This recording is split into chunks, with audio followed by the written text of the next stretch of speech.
Hello, welcome back to Bradow's Blockbusters. I'm Michael Bradow. I'm Jeremy Alves. And this is our review of the 2011 horror comedy, The Cabin in the Woods. Directed by Drew Goddard, written by Drew Goddard and Joss Whedon. It's an hour and 35 minutes long. It's rated R. It's available on Hulu, Vudu, Fandango, Prime Video, and Apple TV. As usual, I have the Rotten Tomatoes, IMDb, and Metacritic scores. The tomato meter is a 92%. The user score is 74. IMDb gives it a 7.0. And Metacritic is a 72%. Pretty good. Yep. The film had a budget of $30 million and earned $69,935,600 worldwide, making it a box office hit. As it should, with that 69.9. Mm-hmm. What if it got a 69.96? That's not possible. That would be fantastic. It would. But anyway, not a lot of awards here, but Saturn Awards, we got 2 of them, which it won Best Horror Thriller Film. Understandable. Yes, but it lost for Best Writing, which I can't understand that. This film's pretty clever. It is a very clever film. I didn't search up who won, but I guess that film was clever. But yeah, that's it for awards. No Academy, no Golden Globe, nothing. Yeah. I suppose I'll read the plot for us now. Yeah.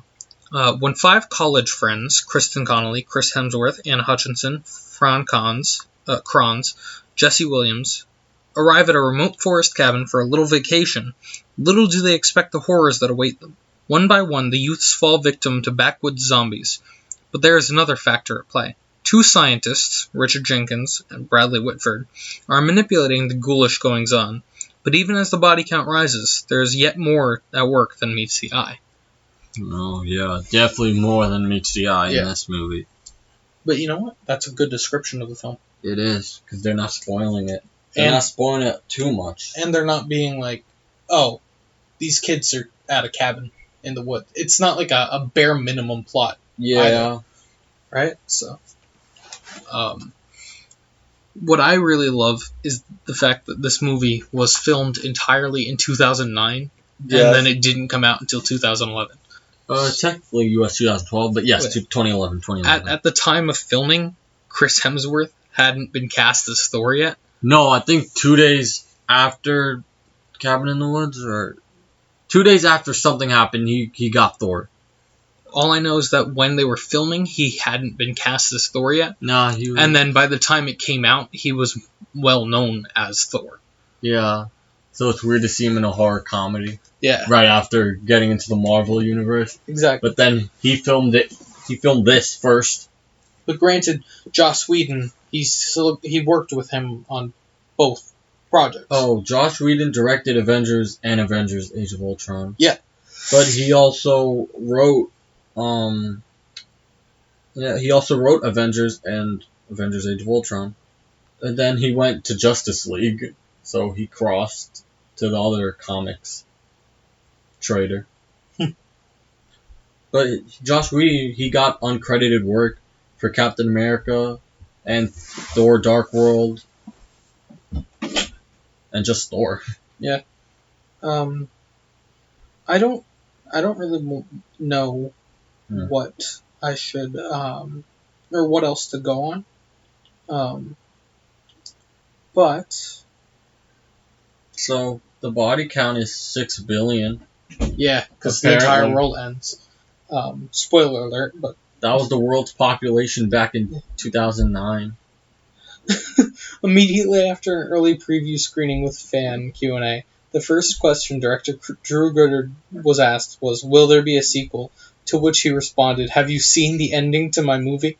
Yeah. That's come on. Fucking... I love that. I guess that person didn't see the end of the movie. Yeah. Because he's an idiot. Exactly. But, I was gonna ask you that too. You think there's gonna be a sequel? Have you seen the end of the movie? Yeah, I don't think there's gonna be a sequel. Probably not. Nah. Yeah, no, I doubt it. I feel like I don't want to dwell too much on background information, because there's a lot of it available. There's a lot. Yeah. And you can find it easy. I feel like someday, when we get a little bit bigger, I'll start a Patreon, and, like, the lowest tier will be access to your notes. Yeah. because you do put a lot of work into these, and I feel bad that we don't sit here and like read through every. You don't have to. Honestly, thing. you don't.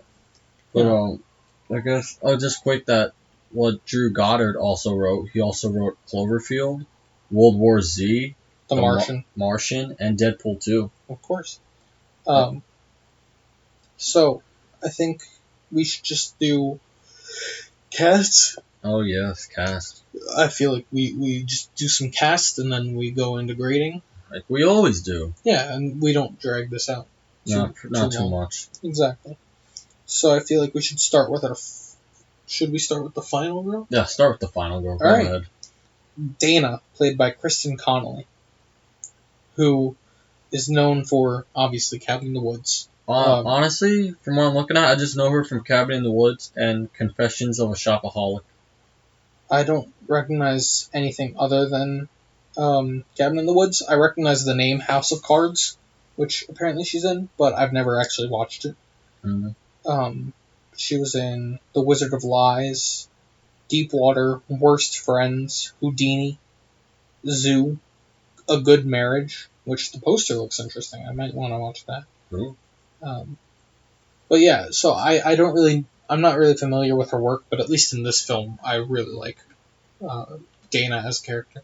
I'm kind of just going to say this all for them, except for the guy who played Marty. The kids they do fine, but it's that... They're not the greatest, but they're good actors. You have good actors in there, but then again, they're playing they're teens good actors, or college kids that have to, The writing isn't the best for these actors in particular. Yeah, because you got Chris Hemsworth in it.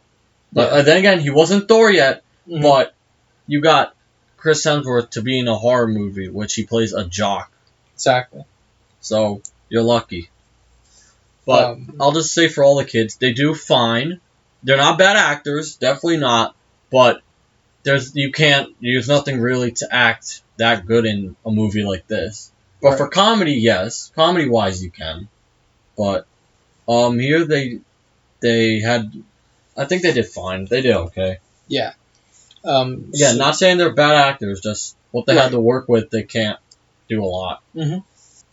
So I guess it's time we move on to the boy you just talked a lot about. Oh, you mean Thor himself? Yep. Oh, I'm sorry. In this one, Kurt, played by Chris Hemsworth. Come on. Obviously known for Thor, The Avengers, Ragnarok, Endgame, Infinity War. Right, let's not talk about Marvel, because that's all we're gonna do with Chris Hemsworth. He was also in Men in Black International. Oh God. Snow White and the Huntsman. Ghostbusters 2016. Yep. Star Trek 2009. Vacation 2015. In the Heart of the Sea. Red Dawn remake. The Huntsman, Winters of War. Yeah. Black Hat. So he definitely skyrocketed after Thor. Yeah, obviously. But I feel like this movie also helped. No, it did. Little. So, at least a little bit, Yeah. Because again, he wasn't Thor yet. But that, But, yeah, it's just kind of like, I don't know. I really fucking love Hemsworth. He's a good dude. I'm sure he is. In this movie, he did all right. Yeah. So I say we move on to Jules, played by Anna Hutchinson, who was also in Power Rangers, Jungle Fury, Robert the Bruce, Cup of Love, Sugar Mountain, Wendy Wu, Homecoming Warrior, Wow. Murder at the Mansion, Panic at Rock Island, Bachelors. So nothing you just said I recognized, but Cabin in the Woods I did. Yeah. That's the only one. There's only one of those that I recognize that I mentioned, which is Wendy Wu. Oh yeah, Wendy Wu. I recognize that too. Actually, never mind. But also Power Rangers. I feel like everyone knows Power Rangers. Yeah. I'm not a big fan of the Power Rangers, but I know of them. Mm-hmm. So, I don't know. I like Jules. She's not my favorite. Again, she did all right. Yeah, but I feel like I want to save this guy for the last one we talk about. You want to save him for last? Okay. In the teens, at least. The teens, okay. Yeah. So I say we move on to Holden, played by Jesse Williams. Yeah. From what I'm looking at, only thing I recognize him is Cabin in the Woods. Well, I'm seeing other shows that I recognize. Apparently, he was in Jacob's Ladder remake, which I didn't even know there was a remake until right now. He was in Sisterhood of the Traveling Pants 2, and Grey's Anatomy, Station 19, Little Fires Everywhere, Brooklyn's Finest, Snake and Mongoose, America Divided, Survivor's Guide to Prison. So, at least that's some things I'm reading. I recognized at least Grey's Anatomy, obviously, and I've heard of Little Fires and Station 19. Yeah. So, I don't know. Holden doesn't do a lot in the movie. No. So there's really not much to say about him, on the whole. But I feel like he does an okay job. Yeah. So. Again, I think the actors are not bad. Oh, no. The actors are not bad by any means. They're good actors. If I had to grade the acting, which I'm not going to do right now. But, exactly. But, like, again, this is a horror movie about teens going to a cabin in the woods. These are talented actors. They're just not given the best material to work on. All they have to do is scream, sometimes run, and act like they're just chilling. Exactly. Basically it. And I think that our next guy did it best. Our favorite kid of the 5 college kids, Fran Kranz, who played Marty, the stoner. For once, the stoner is the best character in the movie. Yep. That's odd. Sorry if you... I don't know if the mic picked that up, but my dog was barking. But he was in Dollhouse, Much Ado About Nothing, Donnie Darko, Training Day. You Might Be the Killer. He was in Diary of a Wimpy Kid, Råģeľ Rules. Rebirth, The Truth About Lies. Oh, The Dark Tower, ew. The Village. So, I don't know, enough. But anyway, he's the best character in this movie. I think he could literally handle a movie on his own. Most likely, yeah. Especially if he... A comedy, probably. If he played Marty. Or if a character similar to Marty. Yeah. I think he can handle a movie on his own. Yeah, I really think he has that potential. He was the best character in this movie, I'm sorry. And he does a good job. Don't be sorry. Everyone else should be sorry that they weren't Marty. Fair enough. But moving on to our technicians. So our scientists, I think. Our scientists, whatever. Richard Jenkins, who played Gary. He's also been in Step Brothers, Shape of Water. There's Something About Mary. Killing Them Softly. Me, Myself, and Irene. Flirting with Disaster. Friends with Benefits. Fun with Dick and Jane. Sea of Love. The Indian in the Cupboard.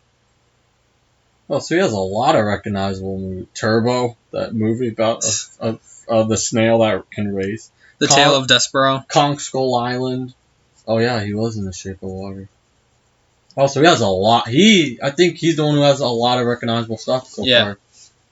Which, I love the scientists. I'm gonna say they're some of the best in the movie. We're done with the teens. Now, the scientists, I think, they also did good. Because the teens, again, they're okay. They're great actors, but again, they can't do much with their material. The scientists, they're great.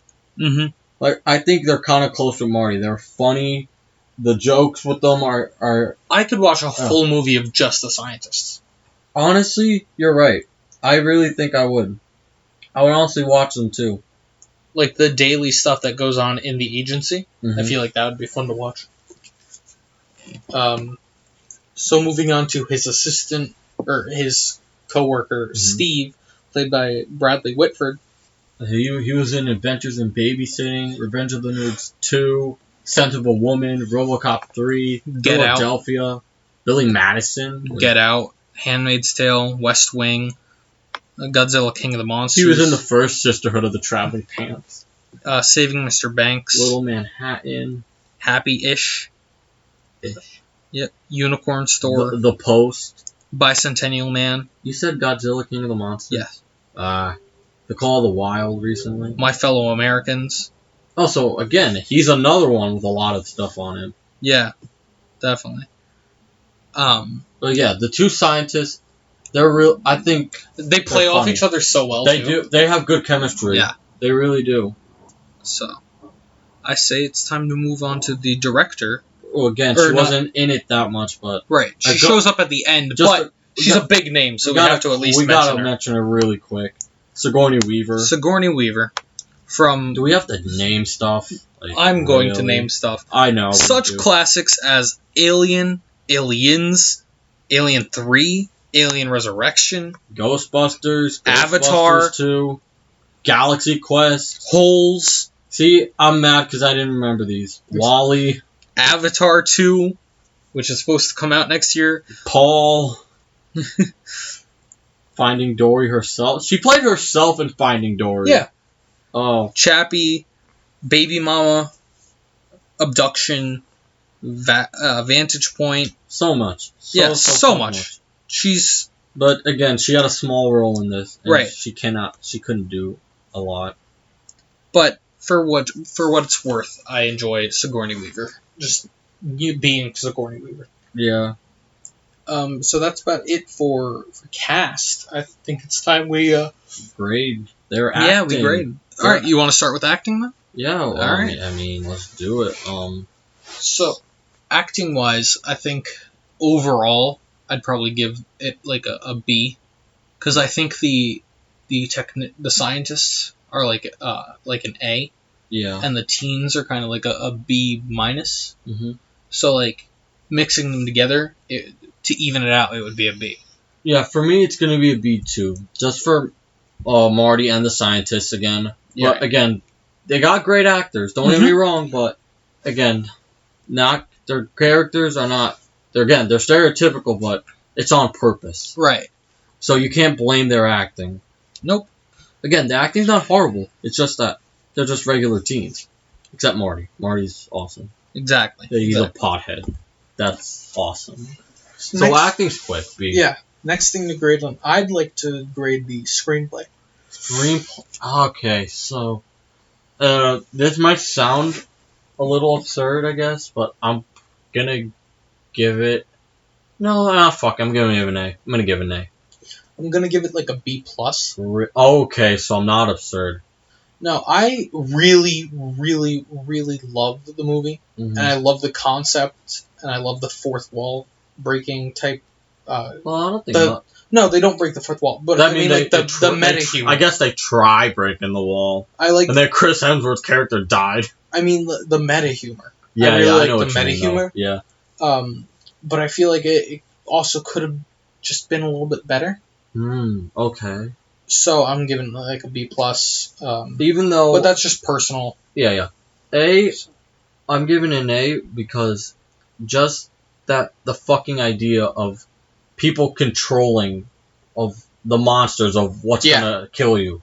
That's like, I don't know. It's like that's kind of creepy, but it also makes you think like somebody's watching us and they're sending monsters to kill us. Exactly. But then I was gonna give it a B because literally like the first 10 minutes, maybe a little more, there was no cabin. Yeah, but all jokes aside. Yeah, no, all jokes aside. I was gonna give it a B because, again, that plot of just them going to a cabin in the woods. That's basic slasher plot right there. That's like an F sort of. Yeah, you never go to a cabin in the middle of the woods. Like it's just like slasher movie 101. Yeah, but again, that started way back then. Yeah. But they're doing this because they have a new idea. Yeah, no, and Josh Whedon and Drew Goddard, they came up with this great idea, and I'm like, okay, and they made it work. There's so much possibilities that can happen. So I'm also giving it an A. It's a smart, creative idea, but sadly, it started off with a very basic and cliche start. Yeah. Now, one thing that I absolutely adore about this movie, and I know I said it a lot during the commentary track itself, but I love the fact that you can look at this movie and pinpoint, oh my god. Oh, yeah. That's a different horror movie Like references. Yeah. Like, this movie can explain pretty much any other horror movie you've seen. Mm-hmm. Like, the configuration sphere, whatever, Hellraiser. Like, there are connections. The zombie redneck murder family is kind of reminiscent of, like, Leatherface. Or Texas Chainsaw. Massacre. You know? So, like, if you look at it like that, you can just say, it explains everything. You know, it is the culmination of years of horror, like years that have passed and years to come. And it's like everything can be explained by just this one movie, like the technicians and everything, you know.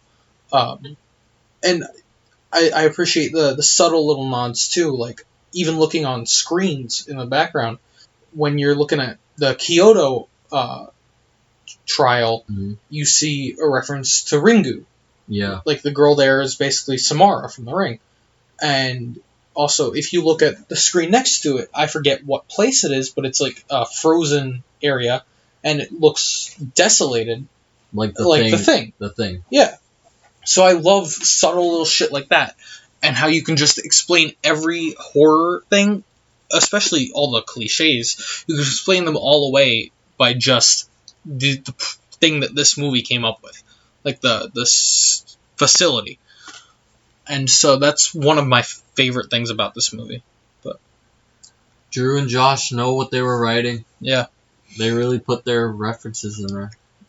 And they're really smart. Exactly. So what are you thinking on grading on next year? Because we did acting and screenplay. I guess cinematography, probably. Cinematography? I don't know. I didn't find anything too special in this. Basic. Yeah, it's basic. I'm giving it a B for basic. B for basic? Yeah. Yeah, probably. I like a lot of the shots. Yeah, B for basic for me too. Because I guess it's not all plain. Right. If it was that plain, I'd give it a C. But like, I don't know. I didn't. It does look creepy. It looks creepy in some scenes. Yeah. Obviously, it's the cabin scenes. It's sometimes the wood scenes. Right. When they're in the woods. So, I wouldn't say it's all too bad. So, yeah, I'll give it a B too. Not great, but not too plain, because that's some good shots in there. Exactly. Visual effects. Visual effects. Or special effects. Or special effects, yeah. Okay. Either way, because some of them were practical. Okay. Like the Buckners, they were practical. Okay. Overall, special effects. Yeah, I've given it a B. But practical effects and the CGI, they're two complete different things. If you can do it practically, do it practically. It'll look so much better practically. And that's kind of why I didn't give special effects an A. Because, again, when they get killed, that's really all the practical effects come into play. Well, there's only so much they could do with the practical, too. Yeah, but then... like the giant snake and everything. Yeah, but with the special effects being CGI, with the CGI being the monsters, that I would probably give a D if I'm close, maybe even an F. If I'm separating practical and CGI. Practical an A, and then CGI a D, or again, close to an F. I think overall... I didn't think the CGI was that good. It wasn't that good, to me at least. Overall, I think I'd give the effects like a B.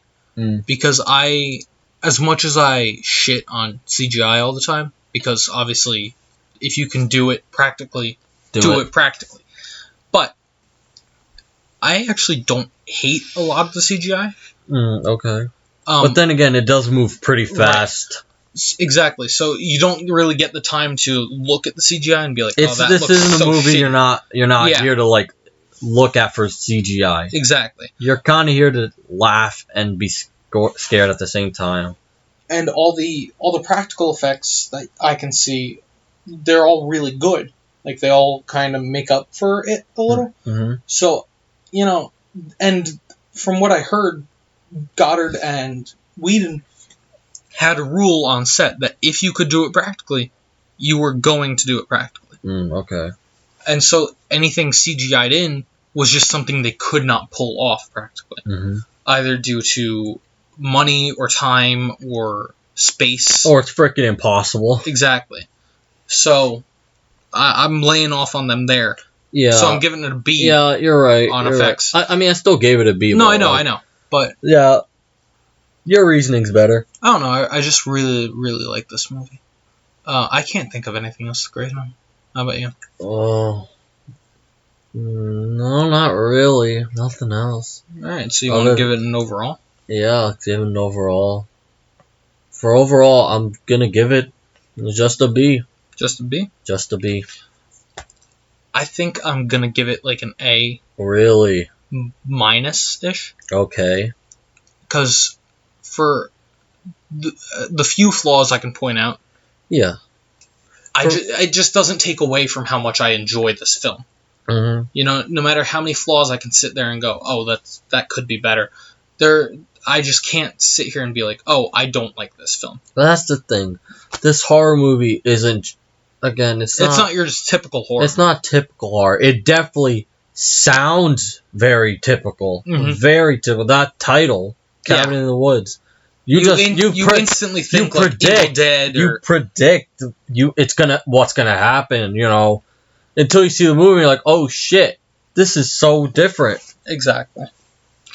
So I feel like that's about it for. Yeah, it's just a good. It's a good horror film. It's a great watch. Like, if you haven't seen it, you definitely should. An A for great, and I give it a B just for good. Yeah. So... just a fun little creative... yeah, definitely creative. Horror movie. Have a fun watch, man. Yeah. So... but don't watch it with your friends in a cabin in the woods. You're such a dork. Or, the scientists are gonna fuck you up. Yeah. Bitch. Yeah, so that's it from us. Make sure you like if you liked it. Comment your own opinions in the comments below. We upload new commentary tracks every Friday, new reviews every Monday. And we're really excited to continue going. So, yes, sir. Thank you for tuning in. This has been Bradow's Blockbusters. I'm Michael Bradow. I'm Jeremy Elves. And, don't go to cabins in the woods. Yeah.